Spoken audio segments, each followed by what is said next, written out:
समकालीन विश्व राजनीति दो ध्रुवीयता का अंत।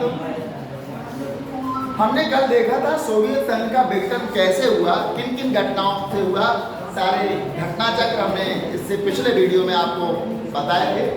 सोवियत संघ का विघटन की सारे घटना चक्र आज हम देखेंगे। सोवियत संघ के विघटन की परिणतियां, अर्थात सोवियत संघ का जब विघटन हुआ तो क्या परिणाम आए, क्या इसके रिजल्ट आए। तो सबसे पहली बात हम देखेंगे यहाँ पर सोवियत संघ की दूसरी दुनिया और पूर्वी यूरोप की समाजवादी व्यवस्था के पतन के परिणाम विश्व राजनीति के लिहाज से गंभीर रहे।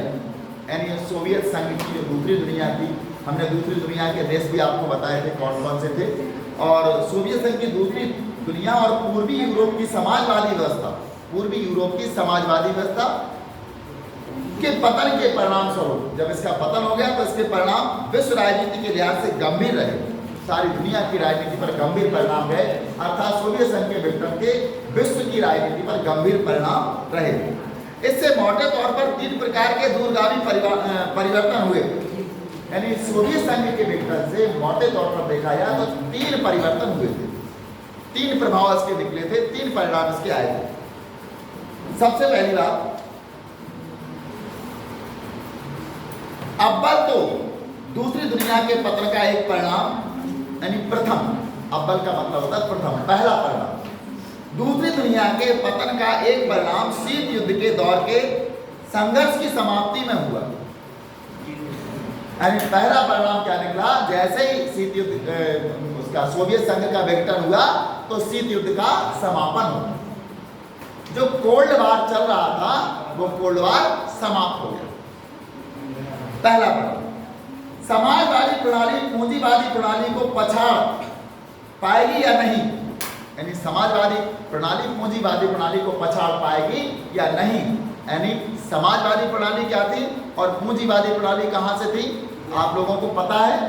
तो समाजवादी प्रणाली अर्थात सोवियत संघ की प्रणाली जो थी यूएसएसआर की थी, और पूंजीवादी प्रणाली पश्चिमी देश अर्थात यूरोप की प्रणाली थी। तो क्या समाजवादी प्रणाली पूंजीवादी प्रणाली को पछाड़ पाएगी या नहीं, यह विचारधारात्मक विवाद अब कोई मुद्दा नहीं रहा। यह विचारधारात्मक विवाद अब कोई मुद्दा नहीं रहा। यानी अब यह मुद्दा नहीं रहा था कि समाजवादी विचारधारा पूंजीवादी को पछाड़ पाई, क्योंकि समाजवादी विचारधारा को लेकर सोवियत संघ का गठन हुआ था और अब सोवियत संघ ही टूट गया, तो अब इन दोनों में कोई मुद्दा नहीं रहा था। शीत युद्ध समाप्त हो गया और पश्चिम और पूरब की जो विचारधाराएं थी अब इनका भी कोई मुद्दा नहीं रहा था। शीत युद्ध के इस विवाद ने दोनों गुटों की सेनाओं को उलझाया था। जब तक शीत युद्ध चला था तब तक सोवियत संघ की और संयुक्त राज्य अमेरिका की सेनाएं आपस में उलझी हुई थी। इन्हें हमेशा एक दूसरे से भय रहा करता था। हथियारों की तेज होड़ शुरू थी, यानी हथियारों की तेज होड़ चल रही थी। इधर अमेरिका हथियार बनाता था परमाणु, तो सोवियत संघ भी बनाता था। इन दोनों देशों में हथियारों की तेज होड़ चल रही थी, क्योंकि सोवियत संघ देख चुका था प्रथम विश्व युद्ध में, द्वितीय विश्व युद्ध में अमेरिका द्वारा जापान के हिरोशिमा और नागासाकी पर परमाणु बमों का प्रयोग किया गया था, इसलिए वो इस बात को जानता था। तो परमाणु हथियारों के संचय को बढ़ावा दिया था तथा विश्व को सैन्य गुटों में बांटा था, और इसी को देखते हुए हथियारों की जो होड़ चल रही थी, इससे परमाणु हथियारों का संचय बढ़ गया था। यानी बहुत सारे परमाणु हथियार बना लिए थे, इकट्ठे हो गए थे, और विश्व दो सैन्य गुटों में बट गया था। सोवियत संघ और संयुक्त राज्य अमेरिका, ये दो सैन्य गुट बन गए थे, इसमें बट गया। शीत युद्ध के समाप्त होने से हथियारों की होड़ भी समाप्त हो गई। जैसे ही शीत युद्ध समाप्त हुआ तो हथियारों की होड़ समाप्त हो गई और एक नई शांति की संभावना का जन्म हुआ। तो सोवियत संघ के विघटन से शीत युद्ध समाप्त हो गया और शीत युद्ध के समापन से हथियारों की होड़ भी समाप्त हो गई। ये विश्व की राजनीति पर पड़ रहे हैं प्रभाव किसके, सोवियत संघ के विघटन के। दूसरा प्रभाव देखिए, यह है कि विश्व राजनीति में शक्ति संबंध बदल गए। विश्व राजनीति में पहले शक्ति संबंध दो ध्रुव थे, विश्व की राजनीति में दो शक्तिशाली ध्रुव थे, अब ये शक्ति संबंध बदल गए क्योंकि अब एक ध्रुव तो समाप्त हो चुका। और इस कारण विचारों और संस्थाओं के आपेक्षिक प्रभाव में भी बदलाव आया। शीत युद्ध के अंत के समय केवल दो संभावनाएं थीं, या तो बची हुई महाशक्ति का दबदबा रहेगा और एक ध्रुवीय विश्व बनेगा, या फिर कई देश अथवा देशों के अलग अलग समूह अंतरराष्ट्रीय व्यवस्था में महत्वपूर्ण मौर्य बनकर उभरेंगे और इस तरह बहुध्रुवीय विश्व बनेगा। जब द्विध्रुवीयता का अंत हुआ, सोवियत संघ का विघटन हुआ, तो दुनिया के राजनीतिज्ञों ने यह सोचा था या तो केवल एक ध्रुव रह जाएगा, सबसे शक्तिशाली अमेरिका बन जाएगा, या फिर बहुत सारे देश इकट्ठे होकर अमेरिका की शक्ति को चुनौती देंगे। लेकिन ऐसा नहीं हुआ।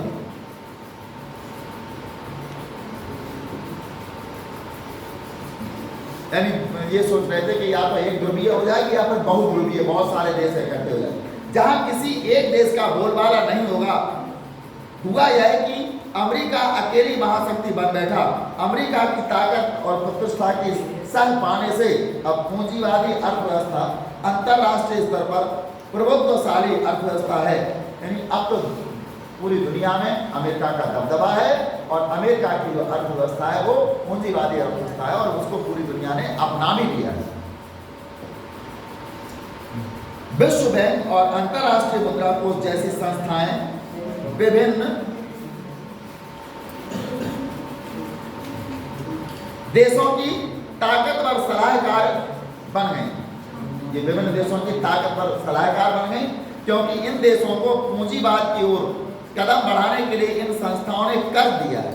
राजनीतिक रूप से उदारवादी लोकतंत्र राजनीतिक जीवन को सूत्रबद्ध करने की सर्वश्रेष्ठ धारणा के रूप में उभरा। यानी कि उदारवादी लोकतंत्र राजनीतिक जीवन को सूत्रबद्ध करने में उदारवादी लोकतंत्र आ गया और इसने राजनीतिक जीवन को सूत्रबद्ध कर दिया। 5 मिनट। तीसरी बात यह है कि सोवियत खेमे के अंत का एक अर्थ था नए देशों का उदय। इन सभी देशों की स्वतंत्र पहचान और पसंद है। इनमें से कुछ देश, खासकर बाल्टिक और पूर्वी यूरोप के देश, यूरोपीय संघ से जुड़ना और उत्तर अटलांटिक संधि संगठन यानी कि North Atlantic Treaty Organization NATO NATO का हिस्सा बनना चाहते थे। यानी उत्तर अटलांटिक संधि संगठन, इसको शॉर्ट में नाटो कहा जाता है। NATO, N का मतलब नॉर्थ, A का मतलब अटलांटिक और T का मतलब ट्रीटी, O का मतलब ऑर्गेनाइजेशन अर्थात उत्तर अटलांटिक संधि संगठन नाटो का हिस्सा बनना चाहते थे। मध्य एशियाई देश अपनी विशिष्ट भौगोलिक स्थिति का फायदा उठाना चाहते थे और मध्य एशिया के देश अपनी विशिष्ट भौगोलिक स्थिति का फायदा उठाना चाहते थे। इन देशों ने रूस के साथ अपने मजबूत रिश्ते को जारी रखा और पश्चिमी देशों अमेरिका, चीन तथा अन्य देशों के साथ संबंध बनाए। इस तरह अंतरराष्ट्रीय फलक पर कई नए खिलाड़ी सामने आ गए। अब तो अंतरराष्ट्रीय फलक पर, अंतरराष्ट्रीय मैदान में बहुत से नए खिलाड़ी सामने आए। हर एक के हित, पहचान और आर्थिक राजनीतिक समस्याएं अलग अलग थी। आगे इन्हीं मुद्दों पर चर्चा की जाएगी। हम साम्यवादी चीन के शासन के बाद शॉक थेरेपी की बात करेंगे। साम्यवादी चीन में साम्यवादी शासन का अंत हो गया और वहां शॉक थेरेपी अपनाई गई। शॉक थेरेपी का मतलब होता है आघात देकर उपचार करना। आघात देकर उपचार करना, इसका मतलब होता है शॉक थेरेपी।